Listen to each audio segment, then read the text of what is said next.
Hi and welcome to another Watch Geek video. Today we review a limited edition Undone Snoopy Moonwatch. Undone as a brand was a big hit when they first appeared, as they offered customization of watches as you're buying them. And if you're into watches, you know that is like a drug. I'll admit I also spent quite a few hours playing with their configurator and customizing my perfect watch when they first appeared. They offered something new, and it gave them success.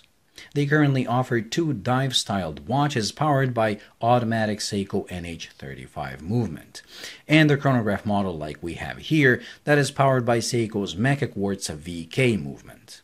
Most of these have an incredibly large selection of dial and hands configurations. On top of that, you can choose the case color, the bezel type and color, and many other things. It really is addictive once you start playing with it. Of course, this customization does come at a price, so their offerings are somewhat more expensive than what you get from other brands with the same specs. But I guess you're paying for the option to have a bespoke watch made to your individual taste. Today, however, we're taking a look at a watch Undone designed themselves. A watch limited to 300 pieces and made as a commemoration of the first moon landing, since 2019 was the year that marked 50 years of the lunar landing, and since Undone has already made collaboration models with the Peanuts cartoon characters, they decided to do this, a Snoopy Moonwatch. If you know your space history, or if you're into watches, you will know Moon and Snoopy go hand in hand, as not only was the lunar module on the Apollo 10 named that way, but Snoopy badges were also given by NASA to people who contributed to safety of their crews.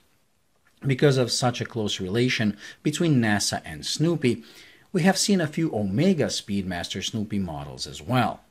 Those were all limited and command a price not many can afford. This, on the other hand, takes a funky and a much more affordable way of getting a Snoopy Moonwatch. And although I know some people will find it a bit cringy, as Undone has nothing to do with NASA, unlike Omega, if you can get past that, you will discover this is a really cool little watch. Measuring 40mm in diameter and 47.5 lug to lug, it fits any size wrist. The bezel mimics that of the Omega and is actually 42mm, increasing the overall look of the watch while not making it too big. It is all black and features engraved and paint-filled tachymeter markings done in this slightly cream color. That really makes the watch stand out and makes it much better looking than the other Snoopy Starlight Moonwatch they also issued as a limited edition. Another thing that mimics the Omega is the domed crystal, and although one might think it's a Hasselite because of the shape and distortions, it's actually mineral.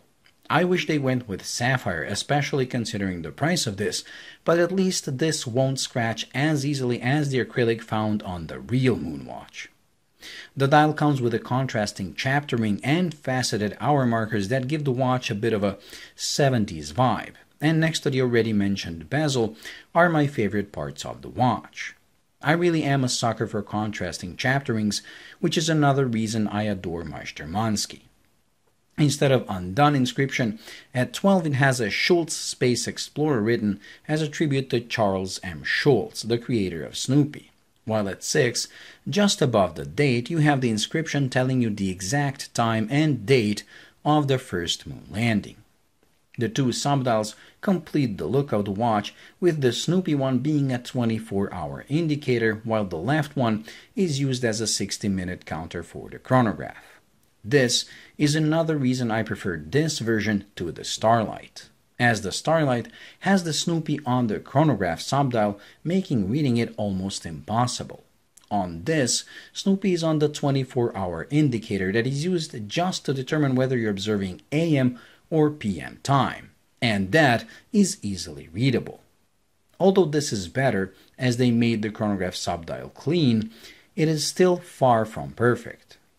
For some reason, they decided to mark every 5 minutes while leaving the space in between empty, making you guess at the exact minute of the chronograph, rendering it pretty much useless between the 5-minute markers.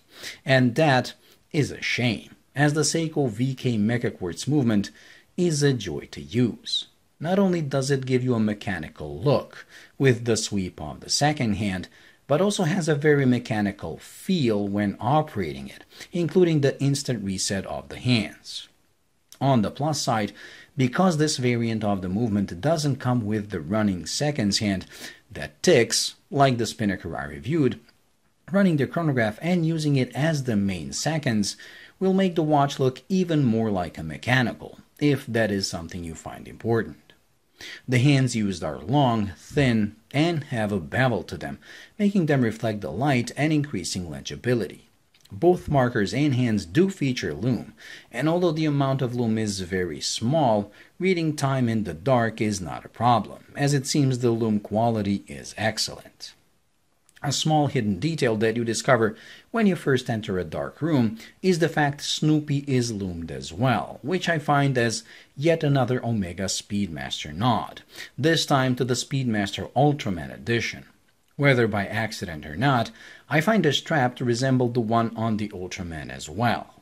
And speaking of the strap, you get this stretchy NATO and a regular two-piece Cordura. If you follow my channel, you know which one I prefer. But, to be honest, after wearing the watch for a few weeks, this is slowly becoming the first one-piece strap I actually like. Not only is it very comfortable due to the stretchy material, but the unique sizing and buckling eliminates that bulge of excess material you'll find on regular NATOs, which is something I simply hate. Also, because this runs only one piece of fabric under the watch, it doesn't make the watch sit too high off your wrist. Knowing me, I will probably end up switching to the Cordura anyway, but I'm really surprised at how much I liked this.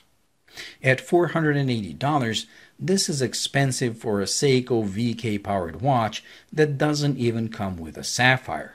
But the limited nature of this watch and the fact they're already sold out tells us Undone priced it well, as any watch company, despite our romantic feelings about them, is in this business to make money and to sell a watch at a highest possible price the market will accept. So Undone obviously knew what they were doing with this. There are still regular production models that you can customize with different Peanuts characters, while these you will have to hunt at the used market, and only time will tell if these will depreciate or appreciate in value. Well, that completes this week's review, so thank you for watching. I hope you enjoyed and found it useful. If you did, please like and subscribe, and until the next video, bye.